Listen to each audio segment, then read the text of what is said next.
Aujourd'hui, j'ai 20 ans. La première fois que j'ai fêté un anniversaire à chiffre rond, c'était il y a 10 ans déjà. Il y avait du monde, tout semblait briller de mille feux et j'avais aucun problème. L'impression que le temps passe sans m'attendre, comme si j'avais encore 18 ans.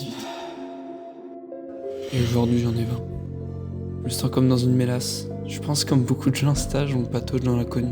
On voit chiffre comme une sorte de malédiction, une sorte de plongeon, la tête la première, les yeux grands ouverts dans un bac d'eau salée qui mesurait moins d'1 mètre. Ça a peut-être aucun sens. Mais ce qui a aucun sens, c'est que j'ai pas pris encore la conscience de la chute que je vais subir. Et je préfère retarder. Le fait d'y penser après tout, c'est moi qui le décide.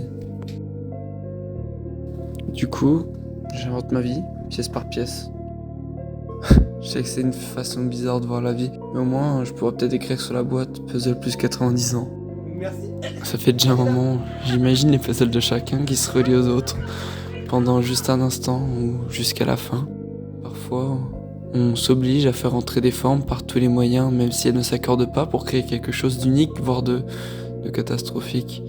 Certains sont troués, manquant de pièces, qui ont disparu au fur et à mesure du temps, ou juste qu'on ne voulait plus les continuer, laissant le puzzle seul dans l'oubli. On peut parfois voir ceux qui ont arrêté d'essayer, poursuivis par leur dé. Cette métaphore, je sais qu'elle est pas innée, elle s'est forgée au fur et à mesure du temps. Parce que moi, je cherche juste à profiter, à chercher chaque pièce pour continuer mon chemin, même s'il est imparfait, qu'on m'a peut-être déjà détruit des parties de chemin sur des séparations difficiles, des moments difficiles, de proches, de famille ou même d'amis.